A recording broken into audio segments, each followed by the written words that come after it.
The press conference was scheduled for 9 a.m. Friday. Carter had spent 4 months arranging it, the investors, the handshakes, the carefully worded press release that mentioned his name 17 times, and hers exactly 0. What he didn't know was that Sophia had read every email, attended every secret meeting through a hidden microphone, and watched him erase her from the company she had built with her own hands. She didn't stop him. She let him finish. Because on Thursday night, while her husband slept soundly beside her, she made one quiet phone call, and by morning, Carter Walsh would learn that the most dangerous person in any room is the one everyone forgot to watch. The eggs were already on the pan when Carter came downstairs. Sophia stood at the stove in her gray robe, moving through the morning the way she always did, quietly, efficiently, without needing to be asked. The kitchen smelled like coffee and toasted sourdough, the kind of breakfast that looked effortless because she had made it 1,000 times before. Outside the floor-to-ceiling windows of their San Francisco penthouse, the city was just beginning to wake up. Fog rolled in slow and low over the bay, the way it always did on Monday mornings, as if even the weather here kept a schedule. Carter appeared in this doorway, still buttoning his shirt. He was the kind of man who looked good without trying, tall, square-jawed, with the easy confidence of someone who had never once doubted whether he belonged in a room. He kissed Sophia on the cheek, the way people kiss doorframes on their way out. Present, but not really there. "Smells good," he said, settling into his chair at the kitchen island. "Scrambled or over easy?" she asked. Scrambled. She already knew. She had made them scrambled every Monday for 6 years. His phone sat face down beside his coffee cup. It had been doing that a lot lately, facing down, screen dark, always within reach, but never visible. Sophia noticed the way other people noticed a change in the weather. Quietly, without comment, she set his plate in front of him and poured herself a coffee, leaning against the counter while he scrolled through something on his phone, now flipped right side up, angled just slightly away from her. He ate fast, the way busy men do when they've already mentally left the table. "Big week," he said, more to himself than to her. "Anything I should know about?" she asked. He smiled, that practiced, easy smile she had once found so disarming. "Just the usual. Meetings, calls.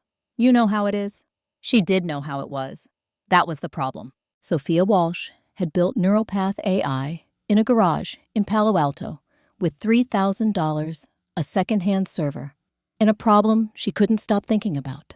That was 7 years ago, when she was 29 and stubborn enough to believe that a data security algorithm written by a woman no one had heard of could change the way companies protected their most sensitive information. She had coded through nights that blurred into mornings, surviving on black coffee, and the particular kind of focus that only comes when you have nothing to fall back on.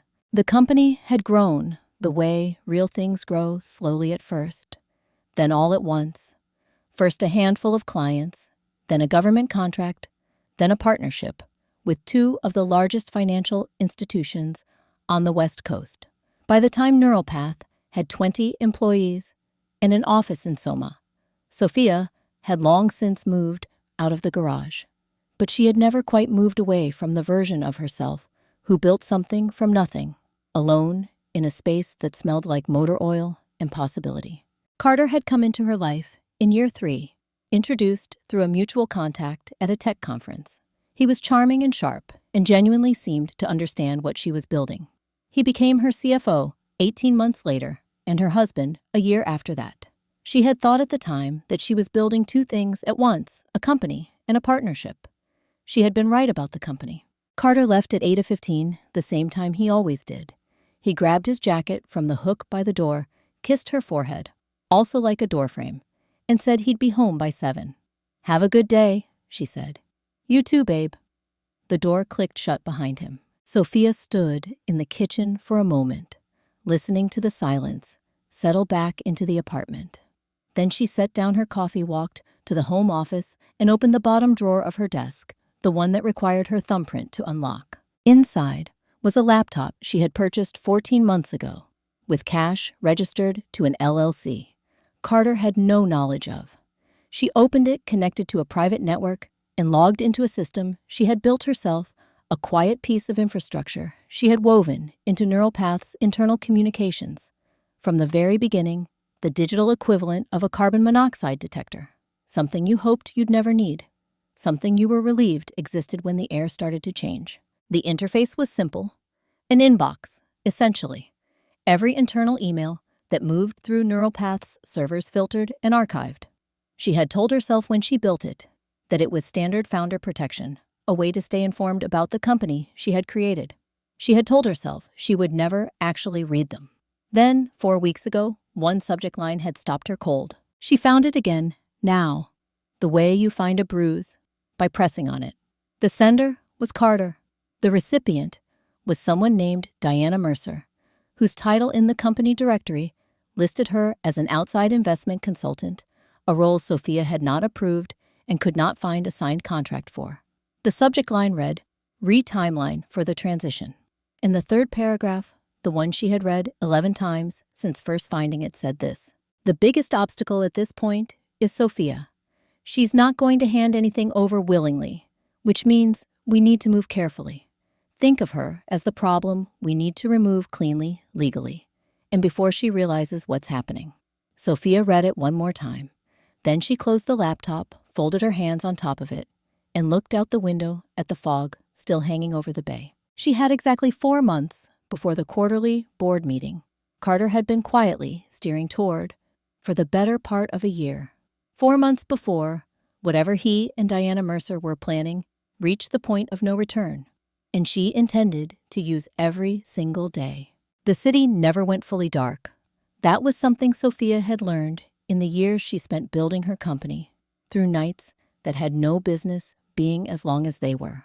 Even at 2 a.m, San Francisco kept a low amber glow streetlights and office windows and the distant pulse of the bridge, as if the city itself was too restless to sleep completely. Carter had no such problem. He was on his back, one arm thrown over his side of the bed, breathing the slow and even breath of someone with nothing on his conscience. Sophia had been lying beside him for 2 hours, staring at the ceiling, feeling the particular kind of stillness that comes not from peace, but from the decision to stop pretending you feel it. She slipped out from under the covers without making a sound. She was good at that. The room she used was on the far end of the hallway, a space Carter believed was a storage room she had converted into a reading nook. It had a lock, it had a desk, it had a laptop that had never once connected to their home network, running, instead, through a private server she paid for, under a name that wasn't Walsh and wasn't the one on the NeuralPath lobby directory. She closed the door behind her, sat down, and opened the machine. The interface loaded in seconds. Clean, minimal, designed by the same hands now moving across the keyboard. A simple archive of every internal communication that had passed through NeuralPath's servers since the company's first day of operation. Most of it was exactly what it appeared to be: project updates, vendor invoices, scheduling threads, the ordinary paper trail of a company doing ordinary business. But there was a folder she had been working through for the past 4 weeks, and it was anything but ordinary. She opened it now. Diana Mercer's name appeared 47 times across 31 separate email threads. Sophia had counted. The earliest exchange dated back 8 months, a brief professional introduction that Carter had sent from his personal account rather than his company address. A small thing, the kind of detail that meant nothing on its own and everything in context. She read through 3 new messages that had come in since that morning. In the first, Carter outlined what he called the restructuring timeline, a phased plan to shift majority operational control of NeuralPath to a holding entity that Sophia did not recognize, registered in a state she had never done business in. In the second, Diana asked about the IP situation and whether the original filings had been reviewed by outside counsel. In the third, Carter replied with 2 words, "Already handled." Sophia read that last message twice. Then she opened a separate window and pulled up NeuralPath's original articles of incorporation, the document she had filed herself 7 years ago, sitting cross-legged on the floor of that garage, with a cup of cold coffee and a lawyer she had found through a referral from her graduate school advisor. She had been 29 and exhausted, and more certain of what she was doing than she had ever been of anything, and she had been careful. There was a section near the back of the original filing paragraph, 14 subsection C, that her attorney at the time had called unusual. Most founders don't include this, he had said, reading it over with the mild concern of someone encountering an unfamiliar word. It's not standard. I know, she had told him. Include it anyway. She had called it a founder's governance reserve, a single provision that gave the original founding shareholder, her specifically by name, and by a unique identifier, tied to her original equity certificate, the right to place a hold on any transaction, representing more than 30% of the company's total asset value. No board vote could override it. No subsequent agreement could dissolve it without her direct, witnessed, notarized signature. She had never told Carter it existed. At the time, she hadn't been sure why she included it. Some instinct, maybe the same one that had made her build the monitoring system into the server architecture before the company had its first paying client. The same one that had made her keep certain documents in a safe he didn't know the combination to. She understood now what that instinct had been trying to tell her. She closed the incorporation file and reached for the leather notebook she kept in the desk's top drawer, narrow dark green, the kind with a strap that wraps around twice. She had been using it for lists her whole adult life. Grocery runs, research notes, things she needed to remember that felt too important to trust to a screen. She opened it to a fresh page and wrote slowly, the way she did when she was thinking rather than just recording. Attorney separate from company counsel. IP audit. Original filings. All patents. Server backup. Offsite. Encrypted. Governance reserve. Confirm enforceability. Financial records last 18 months. She paused, tapped the pen twice against the page. Then she wrote one more line at the bottom, pressed it slightly harder than the others, as if the weight of it needed to go somewhere. Call Marcus Webb, Monday. Marcus Webb was a name she had carried in the back of her mind for 3 years, without ever using it, a corporate attorney recommended by a friend who had described him as someone you called when things got serious. Sophia had written his number in this same notebook and then turned the page, hoping she'd never have reason to go back. She looked at the name now. Marcus Webb had a reputation for 2 things: protecting founders and never losing. She had spent 7 years building something worth protecting. It was time to make the call. Marcus Webb's office did not look like a place where people came to win. It looked like a place where people came to think. The furniture was dark wood and worn leather, the kind that had absorbed decades of difficult conversations without giving anything back. The bookshelves ran floor to ceiling on 2 walls, filled not with decorative spines, but with actual working texts, annotated, flagged, some of them held together with rubber bands. A single window overlooked a narrow street in the financial district, and the light that came through it was the flat, gray light of a city that had seen too much to be impressed by anything. Marcus himself matched the room. He was somewhere in his late 50s, with close-cropped silver hair, and the kind of stillness that comes not from calm, but from discipline. He had built his reputation over 30 years, defending founders in disputes that other attorneys considered unwinnable: patent challenges, hostile restructurings, boardroom coups, dressed up in the language of fiduciary duty. A colleague of Sophia's had described him once as the person you called when the building was already on fire, and you needed someone who knew exactly which walls to knock down first. He had read through everything she brought him without saying a word: the emails, the restructuring timeline, the registration documents for the holding entity Carter had been quietly assembling, the record of Diana Mercer's access to systems she had no documented authorization to enter. Sophia had organized it all into a single folder, clean indexed, time-stamped, the way she organized everything, because clarity had always been her first line of defense. When he finished, Marcus set the folder down on the desk between them and looked at her for a long moment. "How long have you had this?" he asked. The monitoring system has been running since day one, she said. I started actively reviewing the output about 4 weeks ago. And your husband has no idea the system exists? No. Marcus nodded slowly, the way people nod when they are recalibrating their understanding of a situation. You built a surveillance infrastructure into your own company's server architecture before you had a single paying client. I built a data integrity verification system, Sophia said. It monitors internal communications for anomalies. The corner of his mouth moved, not quite a smile. Is that what we're calling it? That's what it is. He leaned back in his chair and picked up the folder again, turning to the page that outlined the governance reserve provision. He read it twice, which told her he was taking it seriously. Attorneys who weren't impressed only read things once. This is paragraph 14 subsection C, he said. Yes, you wrote this yourself. My attorney at the time filed it. I drafted the language. Marcus set the folder down again and folded his hands on top of it. Do you understand what you have here, Sophia? She had her own opinion on that, but she wanted to hear his. Tell me. This provision gives you unilateral veto power over any transaction exceeding 30% of NeuralPath's total asset value. It cannot be overridden by a board majority. It cannot be dissolved by any agreement made after the original filing without your direct witnessed signature. He paused. The sale your husband is arranging with Nexus Global, based on the figures in these documents, represents approximately 62% of the company's current valuation.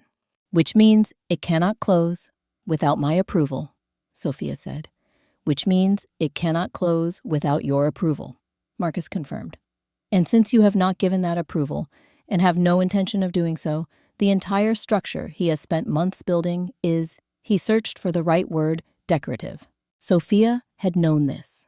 She had run the math herself, twice, in the notebook with the green cover. But hearing it said aloud by someone who had spent 30 years in rooms like this one, settled something in her chest that she hadn't realized was still unsettled. There's a conditions, though, Marcus said. His voice shifted slightly, still measured, but with the weight of someone delivering the part of the news that requires attention. To use this effectively, the provision has to be triggered at the right moment. Too early, and he restructures around it.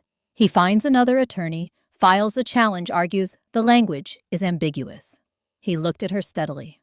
This only works as a decisive move if he doesn't see it coming, which means he cannot know that you know. The room was quiet for a moment. How long can you maintain that? Marcus asked. It was not a simple question. He was asking her something about her character as much as her circumstances. Sophia thought about the morning, the egg she had made, the smile she had returned, the easy way she had said, "Have a good day" to a man who had written her name next to the words, "The problem we need to remove." "As long as necessary," she said. Marcus studied her for another moment. Then he opened his own notebook, yellow legal pad, black pen, the analog tools of a man who had learned not to trust anything that could be hacked, and began to write. Then here's what we're going to do. She was home by 6:30. Carter was in the kitchen when she walked in, standing at the stove, with his sleeves rolled up, stirring something that smelled like the garlic pasta he made on nights when he was in a good mood. He turned when he heard the door and gave her the full version of the smile, the one that reached his eyes, the one she had once collected like something rare. "Hey," he said. "Good day." Sophia set her bag down by the door. She thought about Marcus Webb's office and the yellow legal pad and the 30 years of difficult conversations absorbed into the furniture. She thought about the folder sitting in her locked desk drawer and the 47 emails and the word decorative. She smiled. "Quiet," she said, moving to the counter and reaching past him for a glass. "Just a regular day." He turned back to the stove, satisfied with that answer, already moving on to whatever was next in his mind.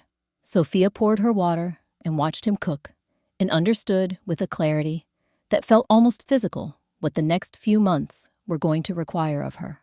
She had built a company from nothing by being better at the technical work than anyone expected. Now she was going to have to be better at this. She took a sip of water. She kept her face exactly where she needed it to be. She was, it turned out, a very good actress. The second month was harder than the first. Not because she knew less. She knew considerably more by then. But because knowing more meant carrying more, and carrying more meant the performance. Carter saw every morning, over breakfast, had to be increasingly precise. A smile held 1 second too long.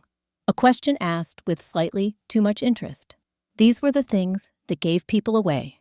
And Sophia had spent the better part of 4 weeks studying herself, the way she studied system architecture, looking for vulnerabilities, patching them, before they became problems. She had become, without meaning, to an expert in the geography of her own face. It was a Tuesday evening in the second month when the notification came through. She was in the reading room. Carter's name for the locked office, he believed, held nothing more interesting than old design books and a rarely used armchair, when the monitoring system flagged a new file. Not an email this time. An audio capture pulled automatically from a recording device she had installed 6 months earlier, inside a conference room at NeuralPath that Carter used for meetings he never put on the shared calendar. She had installed it the same week she built the monitoring system. The same instinct, the same quiet logic. If you were going to understand what was happening inside something you built, you had to be willing to listen to the parts people thought no one could hear. She put in her earbuds, pressed play. The recording had a timestamp of 11:14 that morning. Carter's voice came in, first, relaxed, unhurried, the register he used when he felt entirely in control of a room. Nexus is ready to move when we are. Hendricks confirmed the term sheet last week. We're looking at a 60-40 split on valuation, which puts us well above what I projected in February. A second voice answered.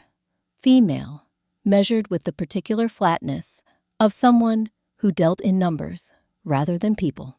This was Diana Mercer, a name Sophia now knew, as well as her own, though the two of them had exchanged fewer than 30 words in person, across 4 carefully managed encounters at company events. Diana's official title was outside investment consultant. Her actual function, as far as Sophia could determine, was architect of the transaction that was meant to make Sophia disappear. And the structural piece? Diana asked. The re-registration. Moving through the Delaware filing now. Should be clean by end of quarter. What about the IP? The original patents are still under her name. A brief pause. The sound of a chair shifting. Outside counsel is reviewing the language in the original agreements. There's an argument that the assignments transfer automatically under the employment provisions she signed when we formalized her role 4 years ago. Sophia's jaw tightened. She had signed those agreements. She remembered the afternoon, a conference table, a stack of documents. Her own company's lawyer had prepared a version of herself, who had believed that formalizing her role in a company she founded was a procedural step rather than a vulnerability. She kept listening. Once the deal closes, Carter said, and his voice had the easy confidence of a man describing something already finished. The divorce papers are ready. She gets nothing, not from the sale, not from the company, not from the assets. The structure is clean. By the time she understands what happened, it's already done. The silence that followed lasted 4 seconds. Sophia counted them. Are you sure she doesn't suspect anything? Diana asked. Another pause. Shorter this time. She's too focused on the technical side. Always has been. She trusts the business structure because she trusts me. A sound that might have been a quiet laugh. That's been the most useful thing about her, honestly. Sophia reached up and removed the earbuds. She sat very still for a moment. Then she stood, crossed the small room to the narrow mirror she kept on the back of the door. A practical thing, put there so she could check her appearance before leaving for meetings, and looked at herself. The woman in the mirror looked composed. That was the word that came to mind. Not calm, not cold, but composed, the way a piece of music is composed, with intention and structure, and the understanding that every note has a place. The most useful thing about her, she held that sentence in her mind, the way you hold something sharp, carefully aware of what it could do. Then she turned away from the mirror, sat back down, and opened the secondary laptop. She navigated to a draft she had started 3 weeks earlier. An email addressed to the Enforcement Division of the Securities and Exchange Commission, the federal body responsible for investigating fraud in transactions exactly like the one Carter and Diana had been constructing for the better part of a year. The draft contained a summary of her findings, a description of the monitoring system and its outputs, and an offer to provide full documentation upon request. She read it through from the beginning, made 3 small edits, a clarification here, a tightened sentence there. The kind of revisions you make when the document is nearly ready, but not quite. Then she moved the cursor to the send button and stopped. The recording she had just heard was damaging. The emails she had already archived were damaging. But nearly ready and ready were not the same thing, and Sophia had not built a company that processed security infrastructure for financial institutions by confusing the two. She needed the full picture, every thread connected, every document in place, the kind of file that didn't invite questions because it had already answered them. She closed the draft without sending it. Not yet, she told herself in the same tone she had once used to keep herself at the keyboard through the 3rd consecutive sleepless night in that Palo Alto garage. Not until I have everything. The hardest part wasn't knowing. The hardest part was pretending she didn't. Sophia had always been good at compartmentalizing. It was one of the quieter skills that had made her effective as a founder. The ability to set a problem down in one mental room and close the door while she worked in another. But this was different. This wasn't setting a problem down. This was carrying it everywhere, every hour of every day, and making sure no one could see the weight. She got better at it as the weeks went on. That was the thing no one told you about sustained deception. It had a learning curve, just like everything else. March arrived without announcing itself. Carter took her to dinner at Aquarello on a Thursday night, white tablecloths, candlelight, the kind of place where the sommelier remembered your preferences from the last visit. He had made the reservation himself, which he mentioned twice as if the effort of a phone call was a form of devotion. He wore the navy jacket she had once told him looked good on him, and he ordered a bottle of something expensive. And he looked at her across the table with the attentive warmth of a man who was managing his own conscience. Sophia had seen that look before, on other people in other circumstances. She understood it now for what it was, not affection, but insurance. The romantic dinner was a data point. He was creating a layer of the story he was building about their marriage, in case he ever needed to point to it later. She let him pour her wine. She laughed at the right moments. She touched his hand once briefly over the bread plate. She was so good at this that it frightened her a little. On the drive home, he held her hand across the center console and talked about a trip they should take somewhere warm, maybe in the spring. Italy, he said, or Portugal. She said Portugal sounded beautiful, and she meant none of it, and neither did he. And they rode the rest of the way in a comfortable silence that had nothing comfortable in it at all. The Neural Path Spring Networking event was held on the 2nd Friday of April in a rented space in the Dogpatch neighborhood, exposed brick Edison bulbs, the aesthetic of a company that wanted to appear both established and approachable. Sophia had organized these events for 5 years. She knew every face in the room. She knew Diana Mercer's face from photographs. Seeing it in person across a room full of people holding glasses of sparkling water and talking about market trends was a different experience. Diana was poised in the way that people are when they have decided in advance how they want to be perceived. Mid-30s, dark hair, pulled back, wearing a blazer that cost more than most people's monthly rent. She was standing near the far wall with 2 people Sophia didn't recognize, speaking with the measured confidence of someone who belonged in rooms like this. She had no reason to believe she didn't. Sophia spent 45 minutes working the room in the opposite direction. She spoke to vendors, answered questions from 2 junior developers, accepted a compliment about last quarter's performance, numbers from a board member whose name she always remembered, because remembering names was one of the small powers available to people who paid attention. At one point, she and Diana were separated by approximately 8 feet in a conversation about cloud infrastructure. Diana glanced over once. Sophia smiled the smile she gave to people she was meeting for the first time. Diana smiled back.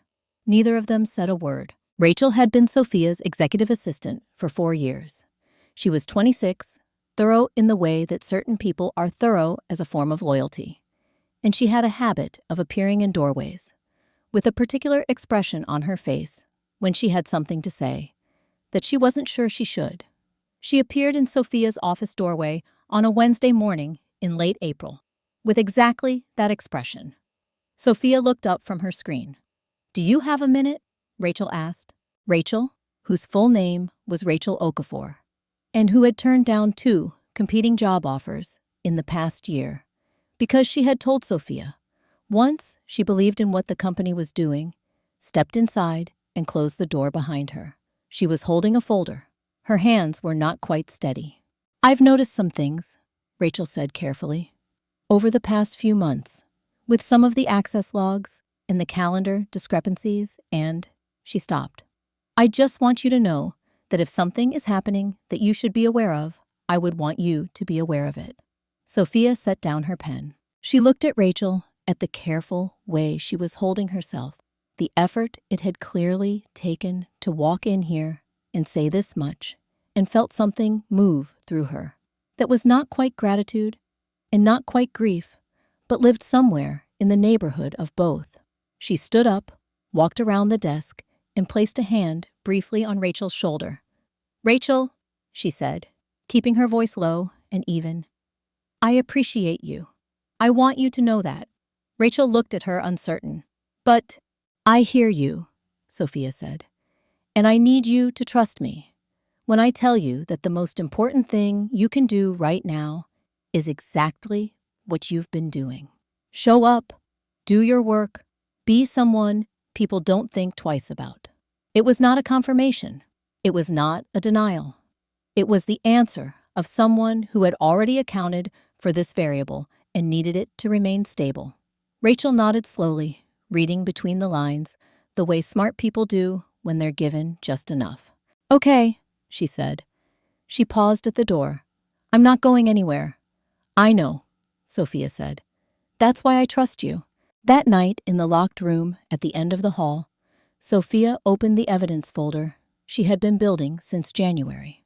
She added 3 new audio files, recordings from the past 3 weeks, captured from the conference room device, each one more specific than the last, about timelines, transaction structures, and the deliberate exclusion of the company's founder from decisions that could not legally be made without her. She sat back and looked at the folder. It was not yet complete, but it was close enough that she could feel the shape of what it was becoming. The kind of file that didn't just tell a story, but proved one, the kind that left no room for alternate interpretations or convenient misunderstandings. She was almost ready. Not yet, but almost. 3 weeks had passed since the networking event. 1 week remained before the press conference Carter had scheduled at the Four Seasons, an event that appeared on NeuralPath's external calendar as a strategic partnership announcement, and that Sophia had been copied on in an email so brief it bordered on dismissive. "Heads up media event, Friday the 14th. No need for you to attend." She had replied with 2 words, "Sounds good." The recording came in on a Monday afternoon, flagged automatically, the way all the others had been. She was at her actual desk at NeuralPath when the notification arrived, not the locked room, not the secondary laptop, but her primary workspace, the one with the company logo on the screensaver and the framed photo of the original 4-person team from year 1 on the shelf behind her. She waited until 6 o'clock, until the office had emptied and the cleaning crew had come and gone, and then she took out the small device she kept in her jacket pocket and listened. Carter's voice came in clear.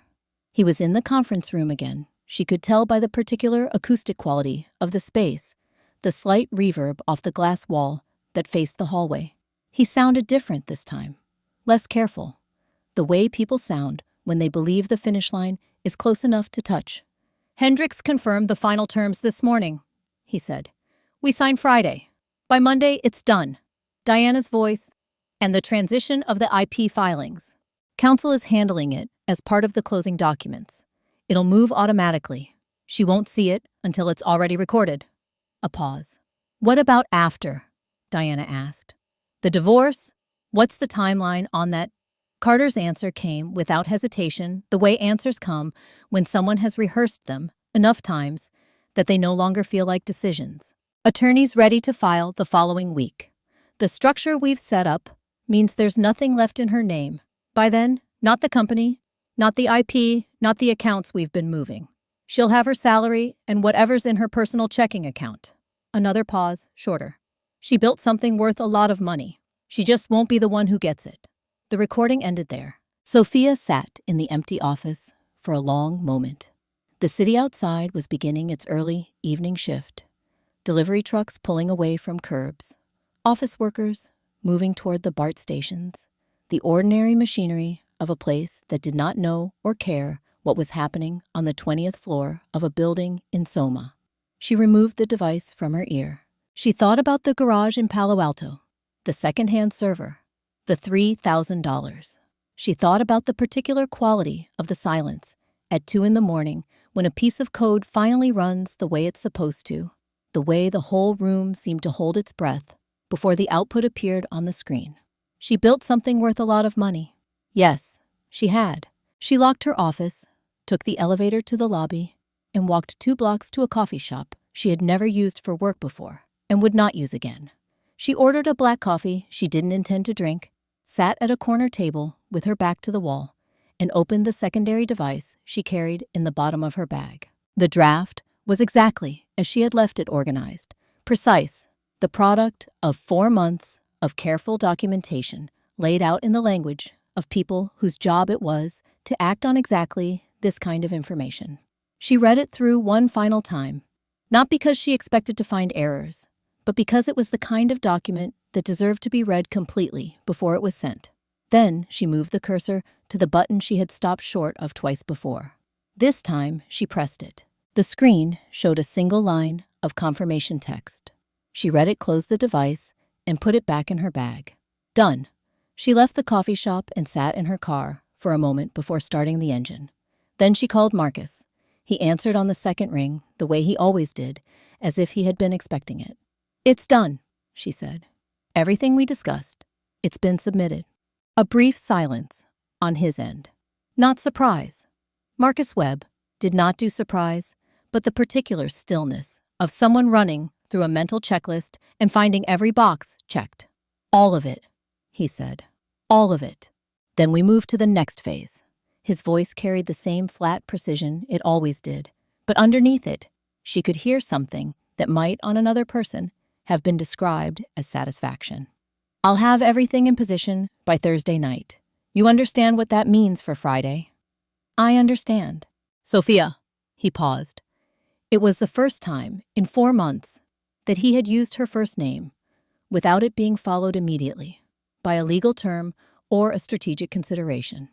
"You've been very patient." "I had to be," she said. "Yes," he said. "You did. We're ready.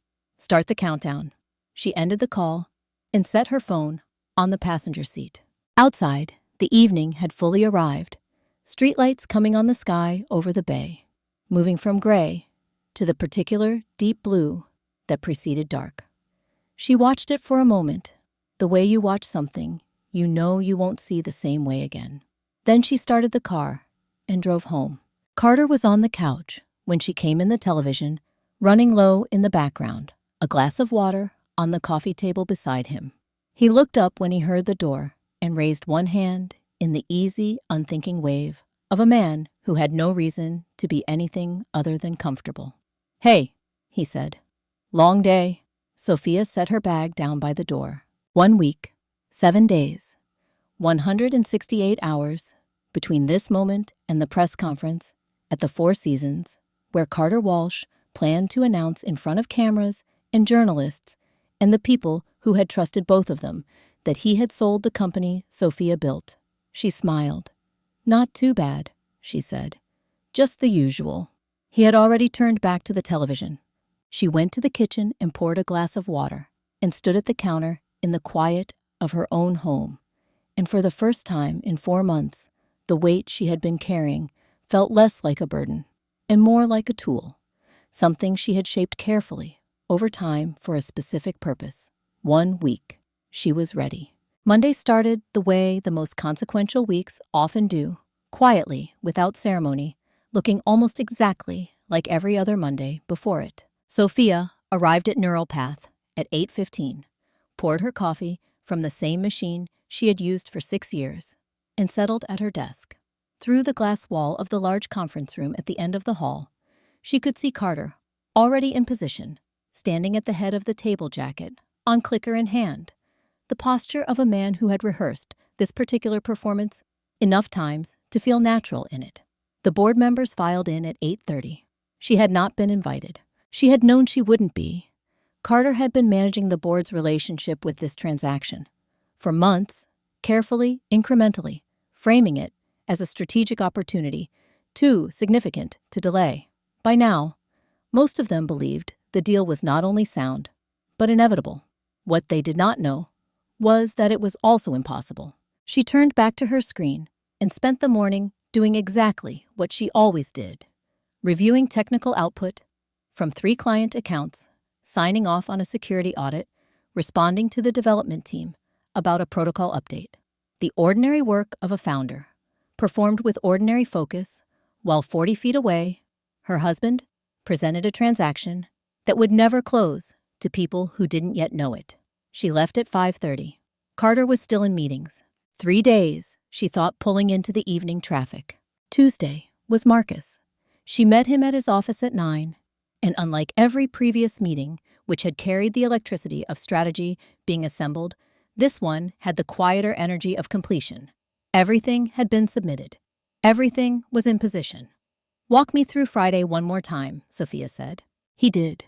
Precise, unhurried, the way he always spoke, without flourish, without false reassurance. When he finished, she asked 3 questions. He answered all 3 without hesitation. "Is there anything that concerns you?" she asked. Marcus was genuinely quiet for a moment. "The only variable I can't fully account for," he said, "is how he responds in the room. Men in that position sometimes make it harder than it needs to be." Sophia thought about Carter at the head of the conference table that morning. The jacket, the clicker, the practiced confidence of a man closing in on something he believed was already his. "He'll make it harder," she said. "That's fine. We don't need it to be easy." She was back at the office by 11. Jin Nakamura had been Sophia's closest friend since graduate school at Stanford, where they had met in a seminar on distributed systems and discovered they were both the kind of people who arrived early and had strong opinions about things most people found boring. He was now a senior engineer across the bay, steady, quietly brilliant, the kind of person who made everyone around him better without appearing to try. He was also the only person outside of Marcus who knew what Sophia had been carrying for 4 months. She told him on Wednesday evening at a taco place in the Mission they had been going to since grad school. She waited until they were halfway through their food. Then she set down her fork and told him everything. Jin listened completely without interrupting. When she finished, the table between them was quiet. "How long?" he asked. 4 months, he exhaled. "Sophia, I know. 4 months of living in that apartment, having dinner with him. I needed it to be right," she said. "Not just enough. Right." He looked at her for a long moment. Then he asked the question she had been expecting. "Are you sure about this?" It wasn't a question about the legal strategy or the documentation. It was the question underneath all of that, whether she had made her peace with what Friday would permanently change about her life. She didn't need to think about it. "I've never been more sure of anything," she said. Jin nodded. He picked up his fork. "Okay," he said. "Then I'm with you." They stayed another hour, talking about other things.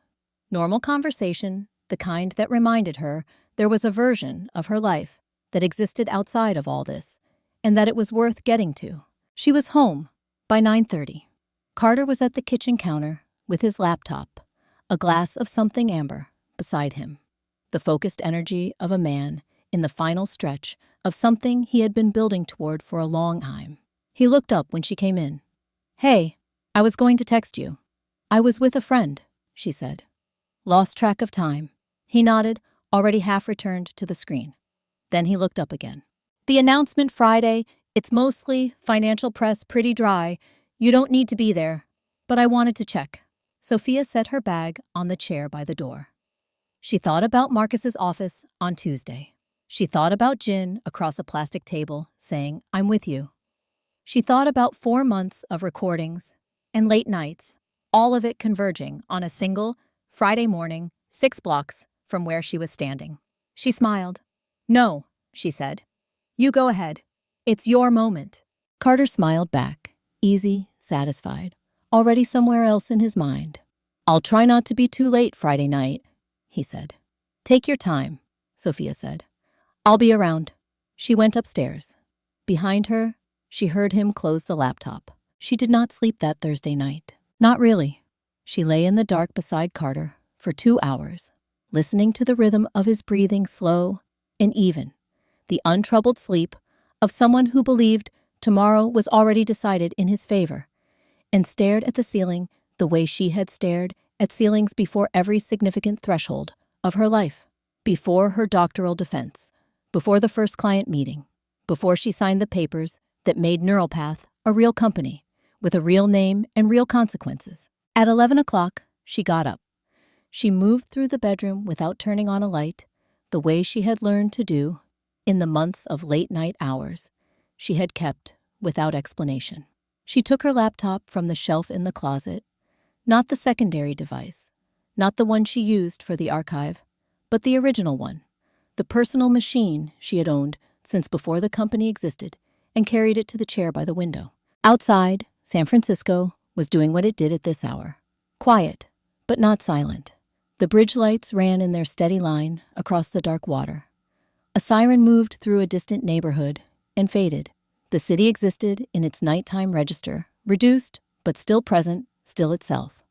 Sophia opened the laptop and set it on her knees. She did not open the document yet. Instead, she looked at Carter. He was on his back, one arm at his side, the covers pulled to his shoulders. In the low light from the window, he looked the way people look when sleep has taken everything calculated out of their faces. Younger, simpler, stripped of the particular architecture of intention that she had spent 4 months learning to read. She had loved this face once. She wanted to be honest about that, at least here, at 11 o'clock on a Thursday night, when there was no one to perform anything for. She had met him at a conference in San Jose 7 years ago, a product security summit she had attended, because 2 of her early clients had asked her to present on the algorithm she had developed for anomaly detection in financial data. He had introduced himself after her presentation, asked a question that demonstrated he had actually listened, and walked her to her car in the parking garage afterward, talking the whole way about the gap he saw between what the industry understood about data security and what it actually needed. She had thought that evening that she had met someone who understood what she was building. She had been right about that. He had understood it completely. That was the part she had gotten wrong, the part where understanding something and wanting good things for it were the same. She looked away from him, back to the window, back to the bridge lights. The garage had been in Palo Alto, on a street that smelled like jasmine in the spring and car exhaust the rest of the year. She had rented it from a retired engineer who asked no questions about what she was building and charged her $600 a month for the privilege of a concrete floor, a corrugated metal roof, and a single electrical outlet that she had eventually expanded into a power strip situation that would not have passed any inspection. The server had cost her $900 secondhand. The remaining $2,100 had gone to incorporation fees, the first month of a domain registration, and enough instant noodles to sustain a person through approximately 90 days of 4-hour sleep cycles. She had written the first functional version of the core algorithm on a Tuesday in November, 3 months into what she had told herself would be a 6-month experiment. It was 2:17 in the morning. The output appeared on the screen, and she had stared at it for a long time before she understood what she was looking at. Not a partial result, not an approximation, but the thing she had been trying to build, working correctly the first time it had ever run without an error. She remembered sitting back in her chair and putting her hands in her lap and not saying anything at all, because there was no one there to say it to. She had built that alone. Everything that had come after the clients, the contracts, the office in Soma, the 20 employees, the board, the valuations in documents. She had watched Carter carry into rooms. She was not invited to enter. All of it had grown from that Tuesday night in November, when a piece of code ran correctly at 2 a.m, and the only person who witnessed it was the person who wrote it. She was not going to let that be taken from her. The laptop screen glowed when she opened the document.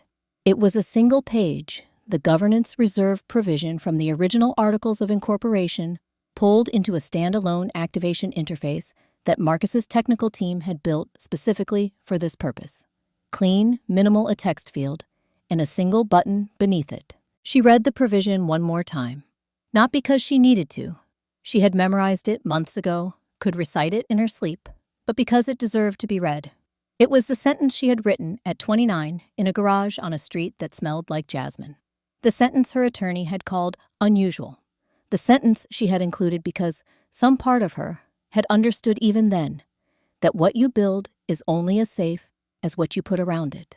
The clock in the corner of the screen read 11:58. She positioned her hands on the keyboard. She thought about the bridge lights. She thought about the garage. She thought about 2:17 in the morning and a screen showing her something she had made working correctly for the first time. She thought about Carter's breathing behind her, slow, even untroubled. At 11:59, she pressed the button. The screen changed. A single line of text appeared in the center of the page, clean and without ceremony, the way important things often are. Founders Governance Reserve activated. She read it once, then she closed the laptop, set it on the floor beside the chair, and carried herself back across the room. She lay down beside Carter, in the dark, on her side of the bed, that had been her side of the bed for 5 years, and pulled the covers up to her shoulders. He did not stir. Outside, the city continued its quiet, nighttime work. The bridge lights held their line across the water. Somewhere in a distant neighborhood, a dog barked twice, and then stopped. San Francisco was sleeping. In a few hours, it would wake up. And everything for both of them would be different. Carter Walsh woke up at 6 on Friday morning, feeling like a man who had already won. He lay in the hotel bed for exactly 30 seconds, a habit from his years in finance. The discipline of not lingering. And then he was up moving through the Four Seasons suite with the energy of someone who had been waiting a long time for a specific day to arrive.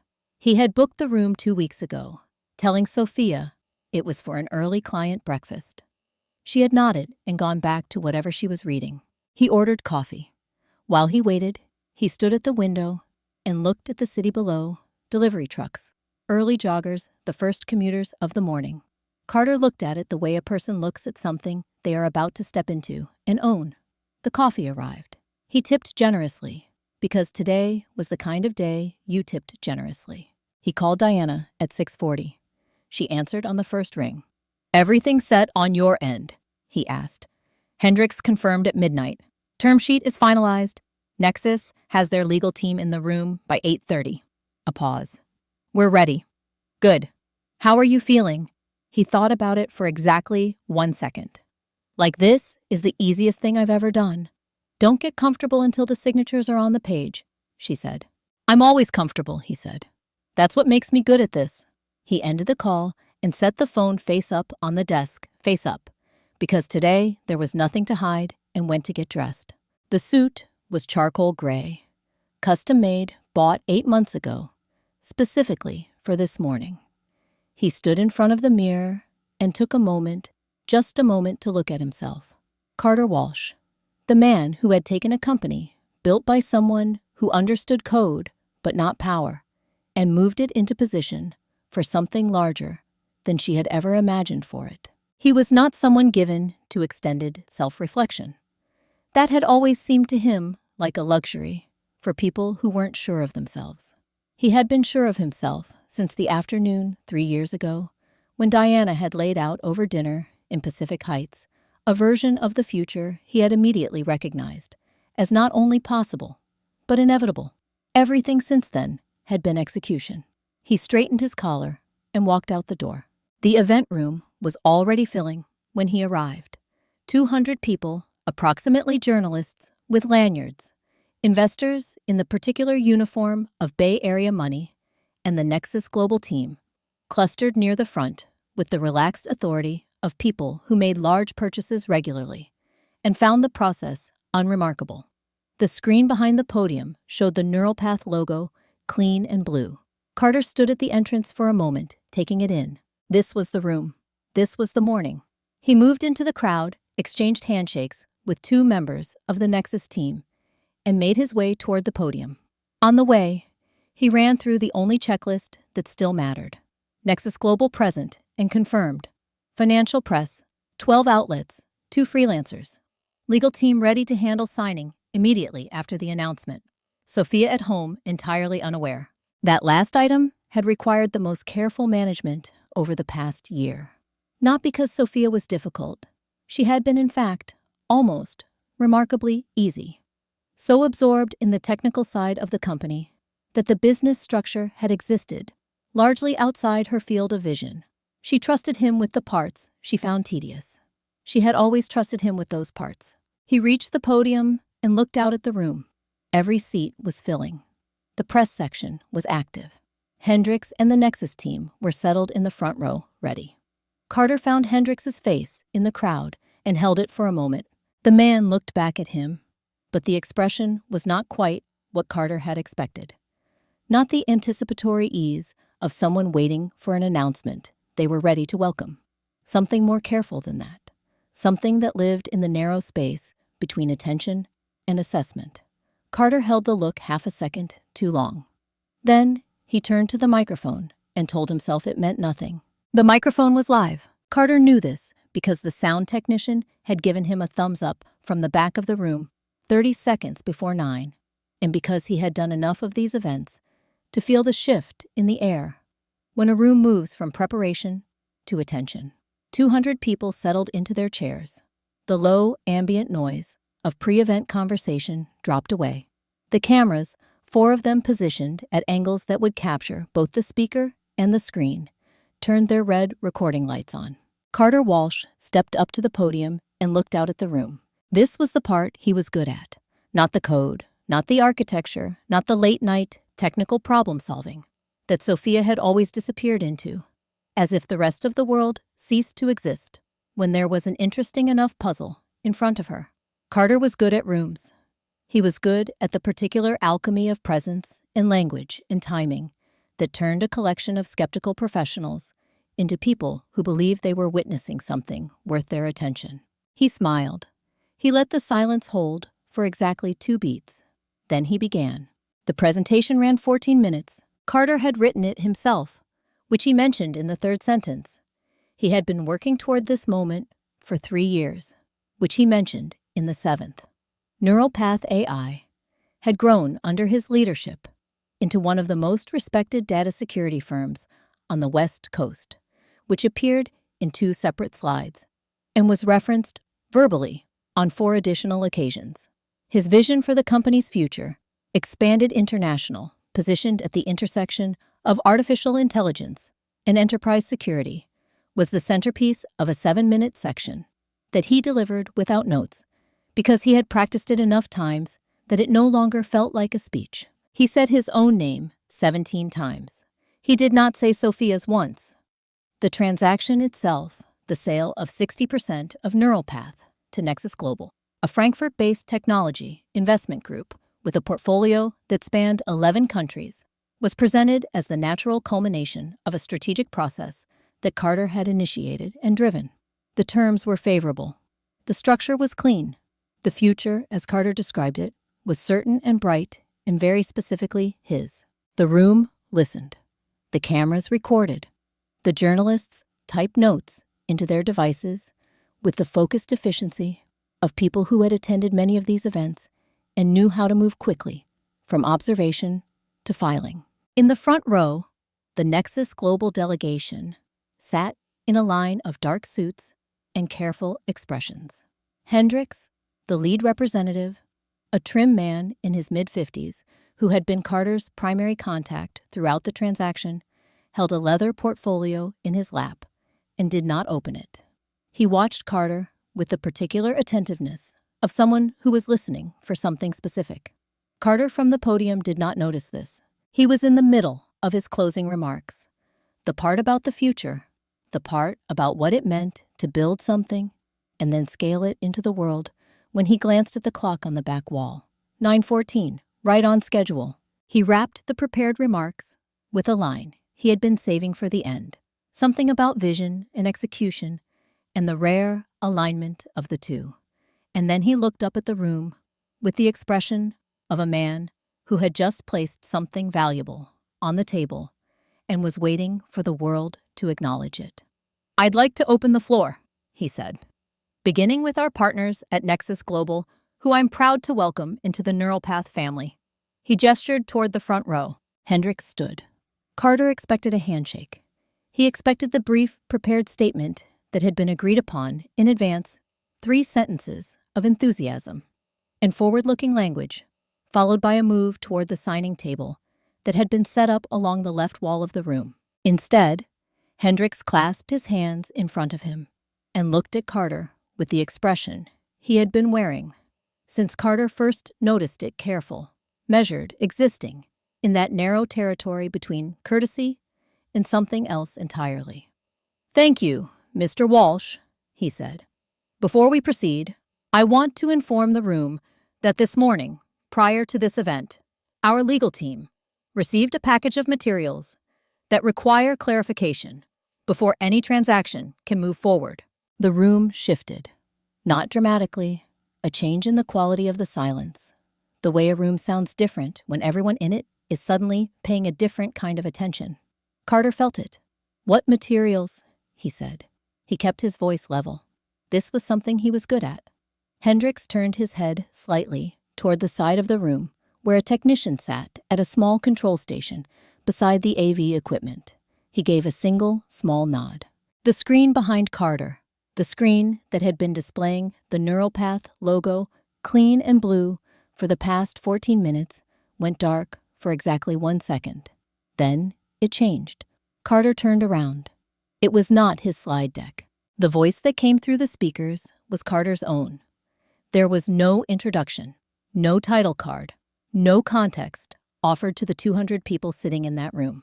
Just audio, clear and unambiguous, captured in the particular acoustic signature of a glass-walled conference room that anyone who had spent time in the NeuralPath offices would have recognized immediately. "Once the deal closes, the divorce papers are ready.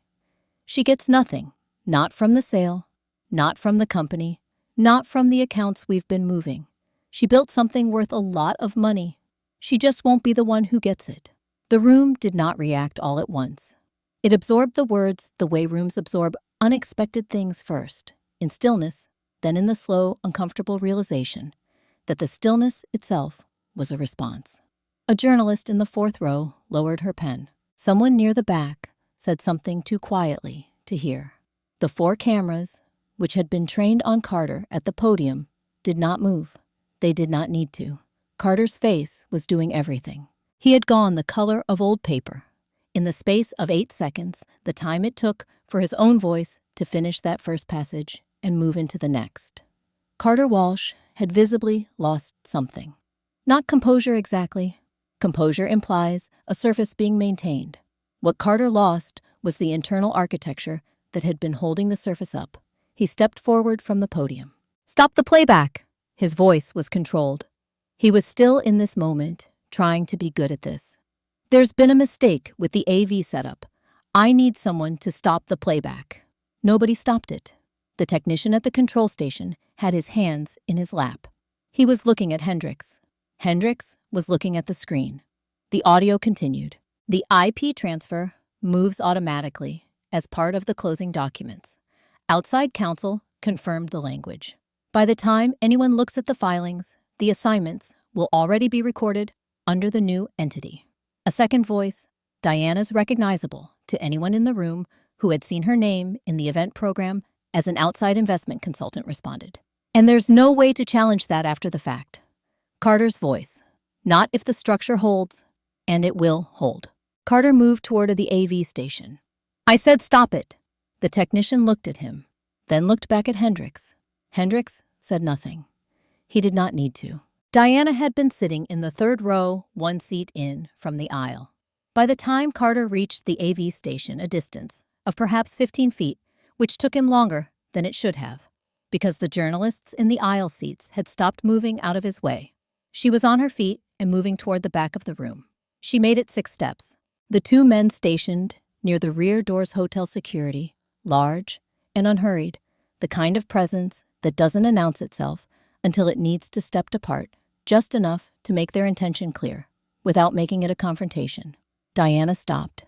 She looked at them. She looked back at the room. She sat down in the nearest empty chair and stared at the floor. The audio played on. What about her officially? Her title? Her founding status? Is any of that a problem? We're handling the historical record as part of the transition documentation. By the time the deal is public, the narrative is already set. She was a technical contributor in the early stages. The company's growth and direction, that's a different story. In the 4th row, the journalist who had lowered her pen picked it back up. She began writing very quickly. Carter was no longer moving toward the AV station.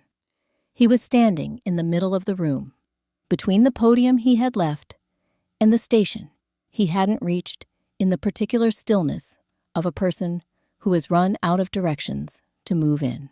The journalists were no longer typing notes. They were watching him. The Nexus Global team in the front row had shifted in their seats, turning slightly toward each other, in the silent conference of people reassessing a situation in real time. Hendricks had not moved at all.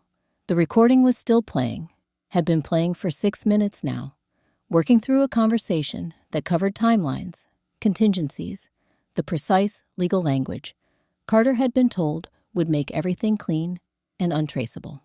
She trusts the business structure because she trusts me. That's been the most useful thing about her, honestly. A sound moved through the room at that. Not a gasp. Something quieter and more considered, the sound an audience makes when something confirms what they have been suspecting for the past several minutes. Carter turned.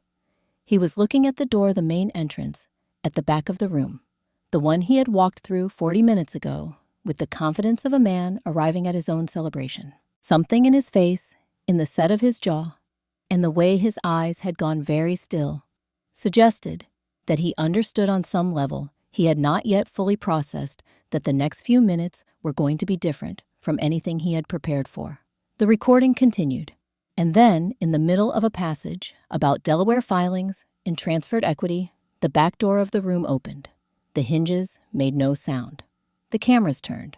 The room went from quiet to the kind of silence that has a texture, dense, expectant. The silence of 200 people holding the same breath at the same moment. A figure stepped through the doorway, walked forward through the parted crowd, did not hurry, did not look at Carter until she reached the front of the room, set a folder on the table beside the podium, and turned to face him for the first time since he had kissed her forehead that morning and told her he would try not to be too late. The recording had stopped. Nobody had turned it off. It had simply reached its end, the way things do when they have said everything they needed to say. The room was left with the particular silence that follows not peace, but revelation, the kind that sits in the chest and doesn't move. Sophia stood at the front of the room. She had walked in without hurrying through the center aisle, past the journalists and the investors, and the Nexus Global team, who had parted for her the way people part for someone who knows exactly where they are going. She had not looked at Carter as she walked. She had looked straight ahead, the way she looked at a problem she had already solved, not with triumph, not with anger, but with the focused calm of someone executing the final step of a process that had been running quietly and correctly for a very long time. The folder she placed on the table beside the podium was dark blue, unremarkable, the kind of thing you would walk past 100 times without noticing. She turned to face the room. "My name is Sophia Walsh," she said. "I founded Neural Path AI 7 years ago in a garage in Palo Alto. I wrote the original algorithm. I secured the first contracts. I built the team." Her voice was level, not loud. The room was quiet enough that it didn't need to be. "I'd like to clarify something about the transaction that was announced this morning." She opened the folder and removed a single document, one page clean. The kind of page that had been prepared by people who understood that clarity was more powerful than volume. On the night this company was incorporated, I included a provision in the founding documents that gives the original founding shareholder, me specifically, the right to place a hold on any transaction representing more than 30% of the company's total asset value. She set the page on the table facing the Nexus Global delegation. No board vote overrides it. No subsequent agreement dissolves it without my direct witnessed signature. She looked at Hendricks. I activated that provision at 11:59 last night. Hendricks reached forward and picked up the document. He read it with the unhurried focus of someone who had been expecting to see it. When he finished, he set it down and looked at his legal counsel, a woman in a dark jacket seated to his left, who nodded once, the brief and unambiguous nod of someone confirming what she has already verified. The transaction, Hendricks said to the room more than to Carter, cannot proceed. The silence that followed was different from the ones before it. This one had weight, the kind that settles over a space when something irrevocable has just been said out loud by the people with the authority to say it. Carter had not moved from where he stood, center of the room, between the podium and the AV station, in the open space that had somehow become the least comfortable place in the building. He was looking at Sophia with an expression that had moved through several things very quickly and arrived somewhere that had no clean name. Not anger, not grief. Something rawer than either the expression of a person watching a structure they believed was solid reveal itself all at once as something that had never been solid at all. You knew, he said. It was not quite a question. Sophia looked at him.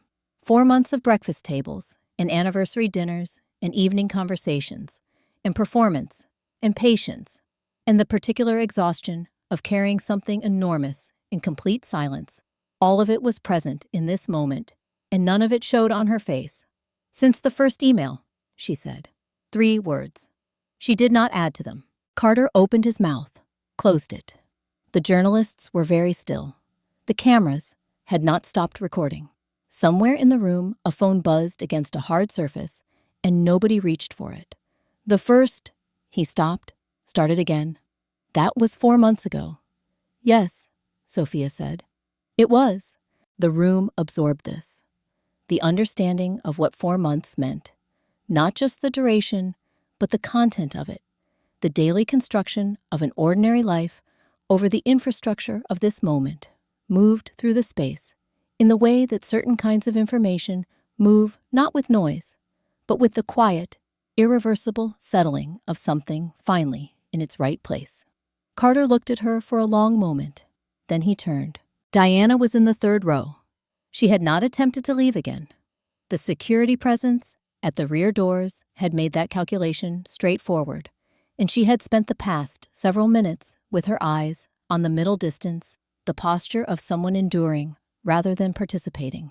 Carter moved toward her with the urgent, slightly unsteady gait of a man who has just watched every planned exit close and is looking for the one that hasn't yet. He said her name. She did not look up. He said it again, lower this time, the register of someone asking for something. Diana looked at her phone. Whatever was on the screen had arrived recently. Her expression, which had been carefully controlled since the moment the recording began, had shifted into something she was no longer managing. The color had left her face in the specific, uneven way it leaves a face when the body receives information before the mind has finished processing it. She did not show Carter the screen. She did not say anything at all. Carter straightened. He looked at the room, at the journalists, at the Nexus team, at Hendricks, with his closed portfolio, at Sophia, standing at the front of it all, with her hands at her sides and the folder on the table, and an expression that had not changed since she walked through the door. Then the door opened again. 2 people entered.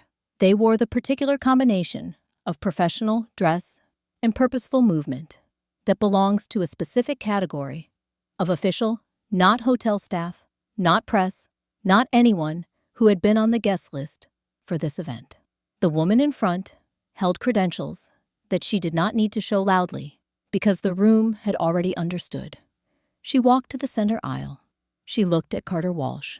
"Mr. Walsh," she said, "I'm with the Securities and Exchange Commission. We'd like to speak with you." Marcus Webb's office felt different in the afternoon. The morning light through the narrow window had shifted to something lower and more direct, cutting across the desk at an angle that made the room look for a moment like the inside of an old photograph. Sophia sat in the same chair she had occupied on her first visit 4 months ago.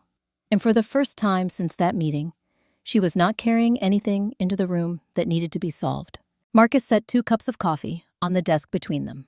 He had never done that before. She looked at the cup and understood it for what it was. Not celebration, not sentiment, but acknowledgement. The particular language of a person who expressed things functionally, rather than directly. "Walk me through it," she said. He sat down and opened the yellow legal pad. The Nexus, Global Communication, had come in at 11:40 that morning. The letter, formal, precisely worded, stated that following a review of NeuroPath's founding documentation and intellectual property filings, the core patents underlying the company's primary product suite were registered solely in the name of the original founder and had never been transferred or assigned under any subsequent corporate entity. Carter had spent 4 months negotiating the sale of something he did not own. "Nexus has formally withdrawn," Marcus said. "Their letter makes clear they have no interest in pursuing any version of this deal." He turned to the next page. Carter's 5% stake granted under his employment contract, which included a conduct clause he has now violated in multiple distinct ways, will be formally recalled by end of business today. And the accounts he was moving, frozen as of this morning, pursuant to the agency's preliminary order. "Given the documentation you submitted last week, there is sufficient basis to proceed formally." He paused. "You'll likely be contacted for a follow-up interview. I'll cooperate fully." "I know." He turned another page. "The press situation is significant." By noon, 3 major technology publications had filed pieces. By 2 o'clock, the story had crossed into general news, the kind of coverage that reached people who did not follow the technology industry, but recognized the shape of a story, about who built something and who took credit for it. Marcus turned his screen toward her. NeuroPath founder blocks unauthorized sale in stunning press conference reversal. CEO escorted from event. Following fraud allegations, federal investigation underway. Sophia read the headlines without reading the articles. Outside the window, the financial district was doing what it always did on a Friday afternoon. The pace of the sidewalks shifting, people moving with the looseness of a week, finally becoming a weekend. The city was finding out one screen at a time what had happened 6 blocks away that morning. She looked away from the screen. "He has nothing left to fight with," Marcus said. He said it the way he said most things, without inflection, as a statement of fact rather than a verdict. But in 4 months of working with him, Sophia had learned to hear what lived underneath his precision. Underneath this sentence was the quiet satisfaction of someone who had spent 30 years doing difficult work and occasionally got to see it come out exactly right. "No," she agreed. "He doesn't." She picked up her coffee. It had gone slightly cool. She didn't mind. The afternoon sat between them for a moment, the comfortable silence of 2 people who had been through something together and no longer needed to fill the space with words. Then, Sophia's phone moved on the desk. The name on the display was not one she had expected to see today. Incoming call, Diana Mercer. She looked at it, then at Marcus, whose expression had shifted into the careful neutrality of someone waiting to see what decision would be made. Sophia thought about Diana's voice in those audio files. Precise, transactional, asking about IP transfers and closing structures with the fluency of someone who had done this before. She thought about Diana's face in the 3rd row this morning, looking at her phone with all the color gone from her cheeks. Whatever Diana was calling to say, she had made the decision to call. That meant something. Sophia picked up the phone. "Mrs. Walsh."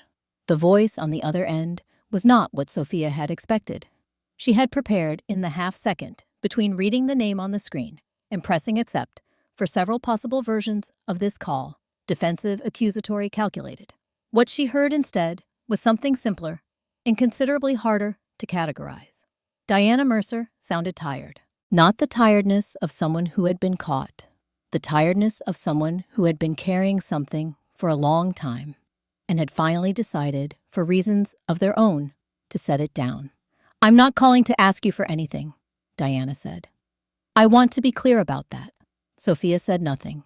She was standing now, having moved to the window, while Marcus remained at his desk, with the quiet discretion of a man who understood when his presence should become background.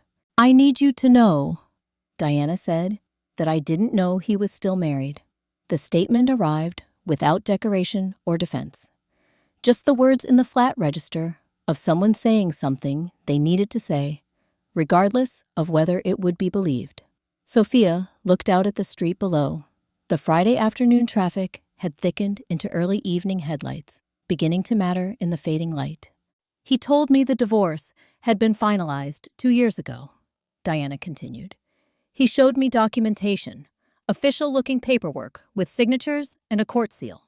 A pause. "I'm not naive. I work in finance. I know what real documents look like." Another pause shorter. "They were very good fakes."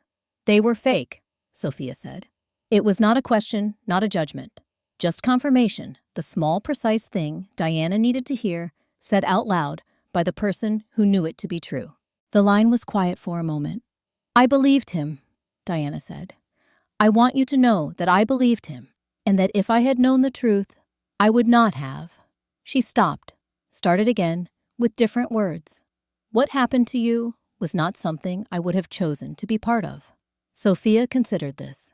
She thought about the audio files, about Diana's voice, asking precise questions about IP transfers and legal structures, about the ways a person could be both complicit in one thing and genuinely deceived about another, how those two states were not in fact mutually exclusive, because Carter Walsh had proven himself extraordinarily capable of managing multiple versions of a story, simultaneously feeding each person exactly the information that made their participation feel reasonable. "I hear you," Sophia said. 3 words, carefully chosen, not absolution. She was not in the business of offering that, and Diana had not asked for it, but acknowledgement. The recognition that a person had said something difficult and been heard. "That's all I called to say," Diana said. "Okay," Sophia said. The call ended. She stood at the window for a moment, after phone in hand, looking at the street. Marcus did not ask her what had been said.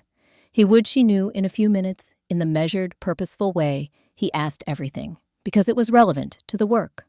But he gave her the moment first, and she appreciated that more than she would have known how to say.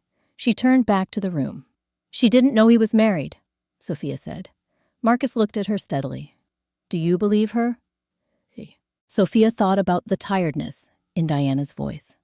The particular quality of it, not performed, not strategic, just the sound of someone who had run out of energy for anything other than the truth. "Yes," she said, "I do." The following days arrived with the specific texture of aftermath, not the dramatic aftermath of the press conference, which had been loud and immediate and impossible to look away from, but the quieter kind that follows after the noise has moved on, and what remains is the administrative reality of a situation fully arrived. Sophia worked. She answered the questions her legal team needed answered. She spoke with the agency's investigators, 2 separate interviews, both of which she had been prepared for, by Marcus, down to the likely phrasing of specific questions. She responded to the board, who had by now fully understood the nature of what Carter had been attempting, and whose communications had shifted from cautious inquiry to something considerably more aligned. She did not think about Carter unless she had to. On the 4th day, after the press conference, she had to. Marcus called at 9 in the morning, which meant it was not routine. "His attorney contacted me last night," he said. "Carter is making a claim." Sophia set down her coffee. "What kind of claim?" "He's asserting that Diana Mercer is expecting a child." Marcus delivered this with the same neutral precision he brought to everything, which was the only way it could reasonably be delivered. He's claiming paternity and using it as the basis for a petition to revisit the asset division. His position is that as the father of an incoming child, his financial circumstances constitute a changed condition that warrants additional consideration. The apartment was quiet around her. Morning light came through the windows. Different windows now, in a different space, one that belonged only to her. "He's using a child," she said. Not a question, just the shape of it said aloud. "That appears to be the strategy, yes." Sophia was quiet for a moment.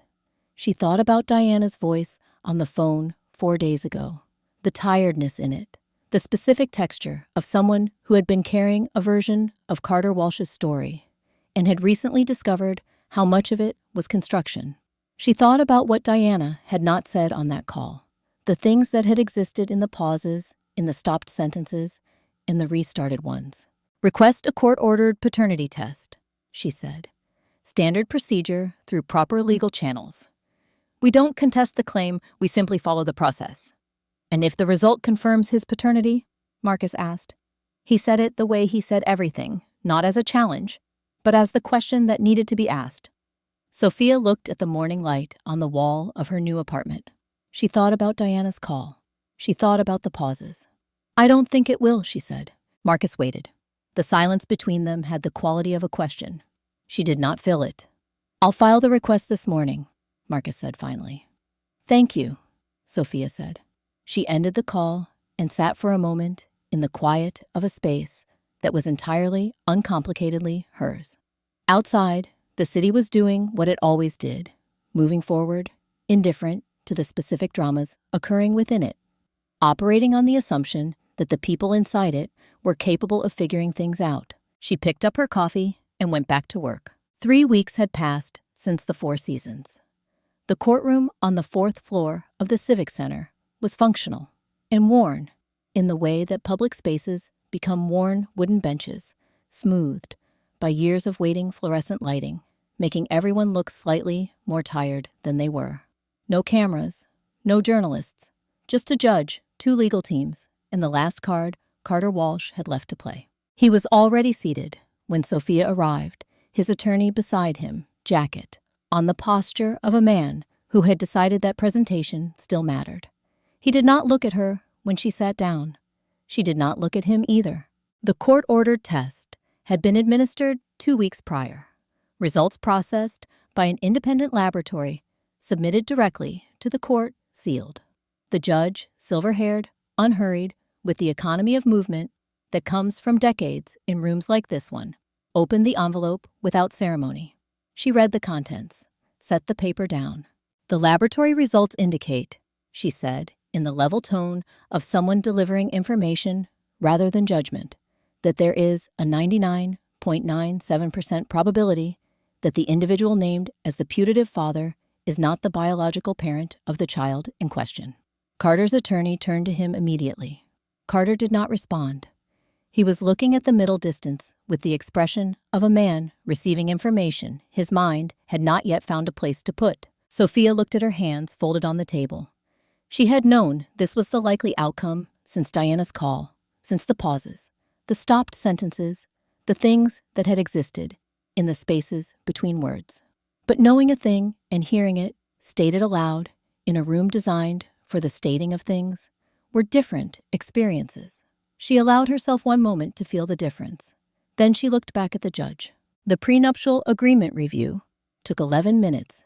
Carter's attorney was thorough. He was also, as became increasingly clear, working with very little. The agreement was specific, comprehensive, reviewed by independent counsel on both sides before signing. There was no legal pathway to the outcome Carter was seeking. The judge said as much in fewer words, with the directness of someone who respected everyone's time. The petition was denied. The divorce terms stood as filed. Carter came through the main doors and stopped at the top of the courthouse steps. He looked at the street below, at the cars, at the people moving past on the sidewalk, unaware that a man was standing above them with nothing left. Not the company, not the stake in it, not the frozen accounts under federal investigation. Not Diana, who had not appeared today and communicated only through her own attorney. And not the child, who had never been his, who had existed, in his calculations, as a final point of leverage, and had been removed from those calculations by a sealed envelope read aloud under fluorescent light. The city moved around him the way cities move around individuals, without acknowledgement, without any awareness that something significant had just ended on a public staircase on a Tuesday afternoon. Sophia came through the side door. It opened onto a narrow walkway, along the building's east face, a route Marcus had identified, and she had walked twice in advance because she was the kind of person who identified routes and walked them in advance. She didn't need to avoid Carter. She simply had no reason to seek him out. The walkway was quiet. A courier locking a bicycle to a rack. Ordinary things. Sophia walked. She had expected this moment to feel like an arrival. A door closing on something large. What she felt instead was simpler. Her shoulders were level.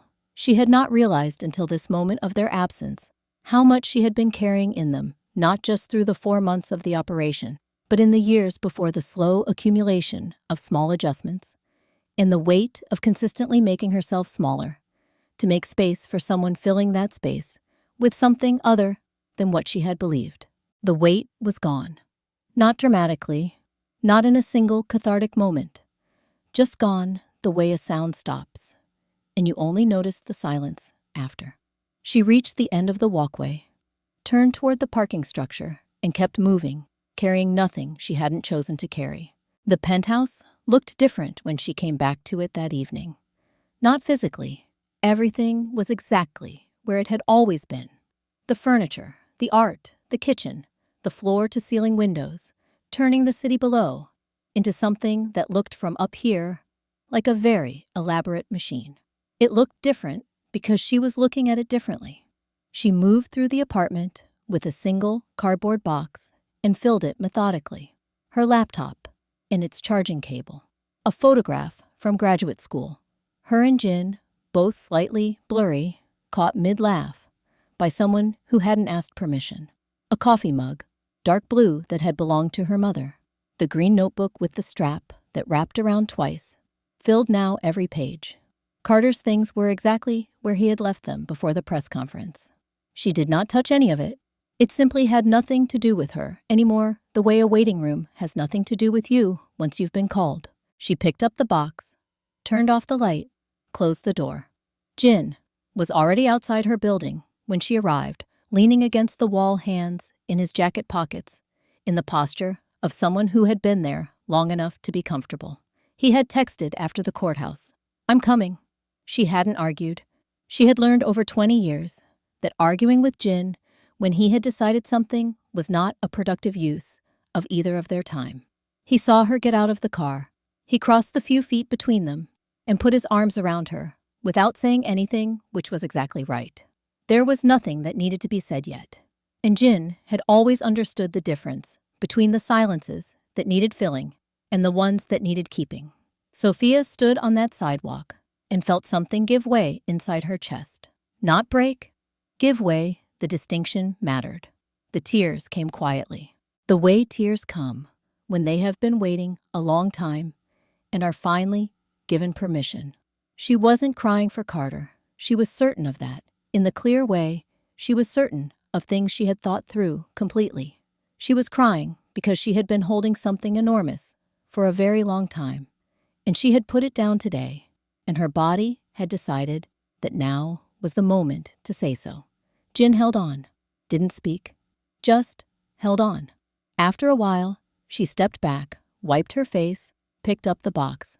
"Pizza," she said. "Already ordered," he said. "Pepperoni and mushroom, no olives." "You remembered."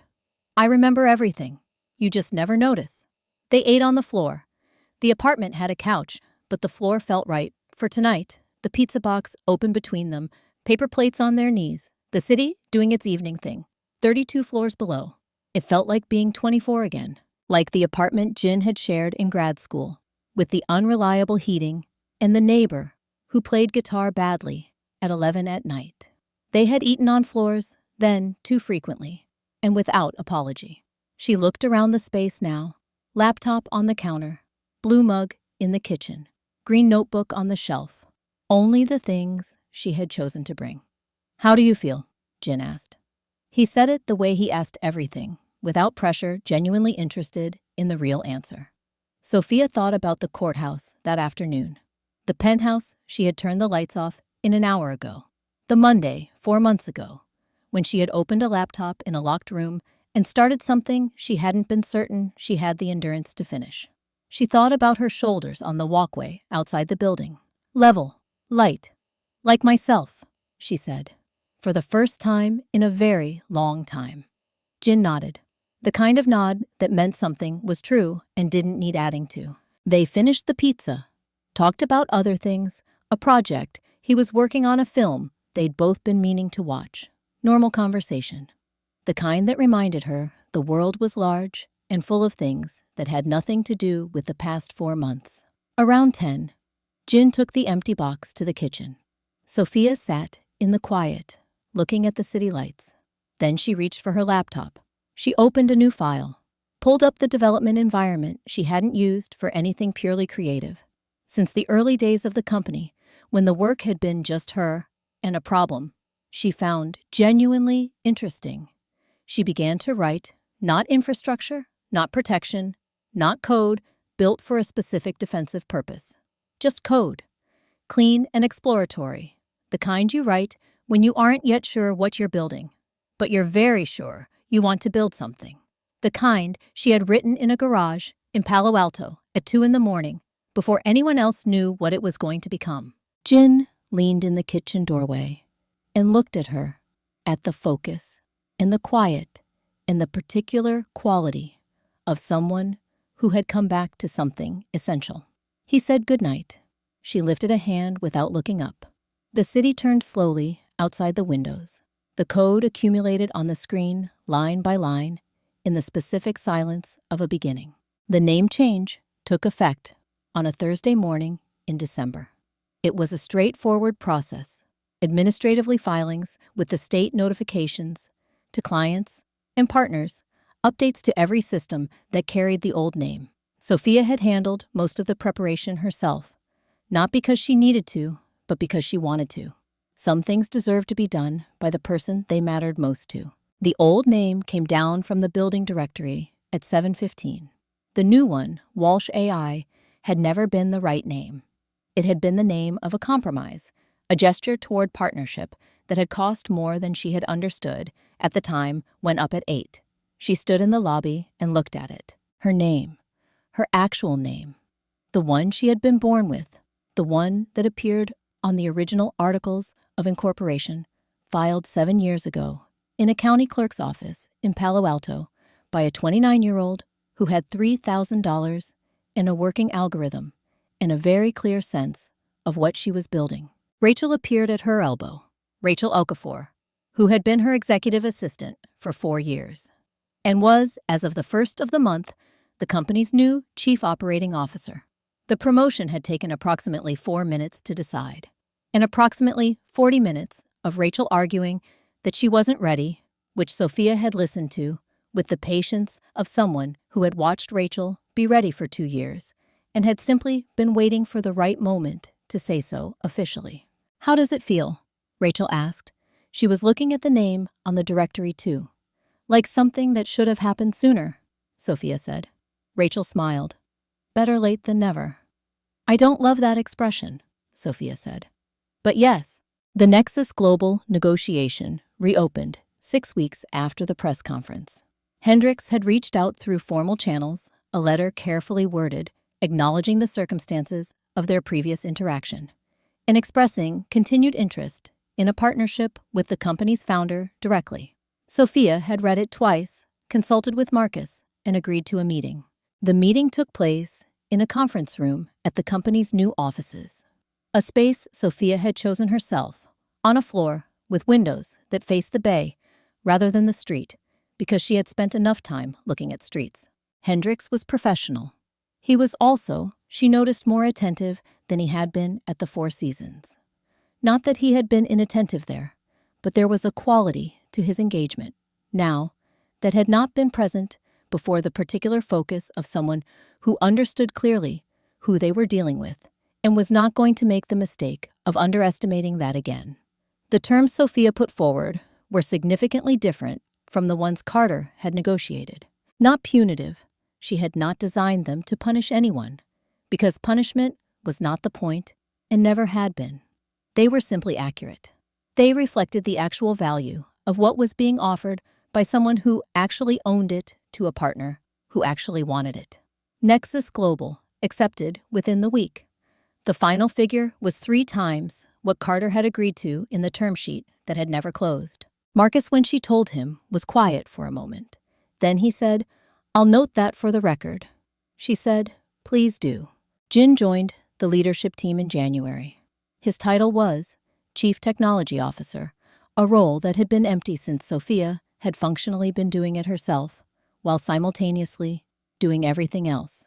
Having someone she trusted completely in that position felt less like a hire and more like a correction, the restoration of a balance that should have existed all along. His first week, he reorganized the entire development workflow, identified 3 redundant processes that had been slowing the team down for over a year, and fixed a latency issue in the core product that 3 previous engineers had flagged as too complex to resolve quickly. On Friday afternoon of that first week, he stopped by her office. "How's it going?" she asked. "Good," he said. "This place runs like someone built it to last." "Someone did," she said. He smiled, the small, precise smile of someone acknowledging a point that doesn't need elaboration. Carter's situation moved through its various stages with the particular momentum of things that have been thoroughly documented. The federal investigation concluded in February, a settlement that involved significant financial penalties, a formal admission regarding the securities matter, and the permanent revocation of his financial industry certifications. He would not work in that field again. Sophia learned of it through Marcus, in the form of a brief email summarizing the resolution. She read it once, replied with a single word, "Understood," and returned to the proposal she had been reviewing before the notification arrived. She did not spend additional time on it. There was too much else to do. The all-hands meeting happened on the last Friday of February, in the large open space on the 18th floor that the team used for company-wide gatherings. 230 people standing or seated on the floor with coffee cups and laptops, waiting for the founder they had watched hold the company together through something most of them had only partially understood while it was happening. Sophia stood at the front of the room. She looked at the faces, people who had shown up every day, done their work, believed in what they were building, even when the building itself had been under stress they hadn't been told about. Rachel to the left, in her new role with the particular posture of someone who had always been capable of this and was still getting used to the fact that everyone else now knew it. Jin, near the back, leaning against the wall, watching with the quiet attentiveness he brought to everything. Behind her on the screen, the company name, hers. She did not give a long speech. Long speeches, she had always felt, were for people who weren't sure their point was landing. She talked about the past year, about what the company had built technically and structurally, about the Nexus Global Partnership and what it meant for the next phase, about the leadership changes and why they had been made, about what she believed the company was capable of, not in the abstract motivational language of someone trying to generate enthusiasm, but in the specific grounded language of someone who had read the technical output and the financial projections and understood exactly what the numbers meant. When she finished, Rachel was waiting. "The IPO team wants to set a timeline," she said. She held a tablet with a summary document open on it. "They've been patient, but they need a date to work backward from." Sophia looked at the document, at the numbers on it, which reflected 18 months of work that had been happening quietly and correctly underneath everything else. 6 months, she said. Rachel looked up. 6 months. She said it the way you repeat something, to confirm you heard it correctly. "That's aggressive." Sophia looked at the name on the screen behind her, at the 230 people in the room who had been here for everything and were still here. "I've been patient long enough," she said. The NASDAQ opening bell rang at 6:30 Pacific Time, $52 per share at open. By 7:15:58, by 8, it had crossed 61. Rachel was tracking it on a tablet at the edge of the room, updating the number on the main screen every few minutes. Jin stood nearby, with a coffee he had not touched, watching the screen with the quiet expression of a man who had done the technical work that made the number possible and was allowing himself, for once, to understand what that meant. The room held the core team, the board, a handful of early investors, people who had believed in the company, at a time when believing had required more faith than calculation. They had the particular energy of people watching something they helped build become undeniably, publicly real. Sophia stood near the windows, the ones facing the bay. She stepped to the microphone when Rachel nodded. The room settled. 7 years ago, she said, I founded this company alone, in a garage in Palo Alto with $3,000 and a problem I couldn't stop thinking about. Nobody gave me permission to start. Nobody told me it was going to work. I just started, and I kept going, and eventually, it became something. She looked at Rachel, who had walked into her office with shaking hands, and said, I just want you to know. At Jin, who had eaten pizza on her floor and said, I'm with you. At the faces she had worked alongside for years. I made choices I would make differently now, she said. I let people take credit for things they didn't build. I made myself smaller to make space for someone who was filling that space with something other than what I believed.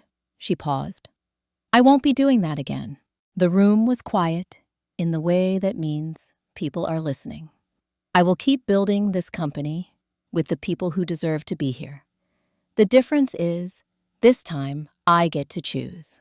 The applause came from the whole room at once, the kind that is not polite, but genuine.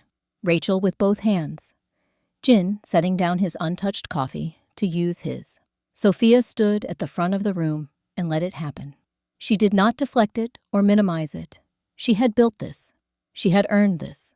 She was allowed to stand in it. Her phone buzzed during Rachel's follow-up remarks. She glanced at the screen. The sender name was one she had not seen in several months, someone who had found a new address to reach her, from which meant the filtering systems had been doing their job, and this one had slipped through. She looked at the name for exactly as long as it took to read it. Then she pressed delete. Not with anger, not with anything requiring additional energy. Just delete. The small, clean motion of removing something from a space where it didn't belong. The same motion, she thought, as pressing a button at 11:59 on a Thursday night. She put the phone back in her pocket. Jin found her at the window when the room had thinned. They stood together, looking at the bay, the water moving the way it always moved, indifferent and continuous and very beautiful. What's next? He asked. She thought about a garage in Palo Alto, a Monday morning, and an email that changed everything. 4 months of silence, a Thursday night, a courtroom walkway, a pizza box on a floor, code accumulating in the silence of a beginning. She thought about what it felt like to stand in a room full of people who were there because they wanted to be with her name on the door. Everything, she said. Jin nodded, the small, precise nod of someone acknowledging a true thing. Sophia took out her phone, looked at it one last time, the notifications, the messages, the accumulated evidence of a life moving fast in a direction she had chosen. She turned it off, slipped it into her pocket, stepped toward the door, toward the city waiting outside, carrying no secrets, no performances, no carefully maintained versions of herself designed for someone else's comfort. Just Sophia, walking forward into everything.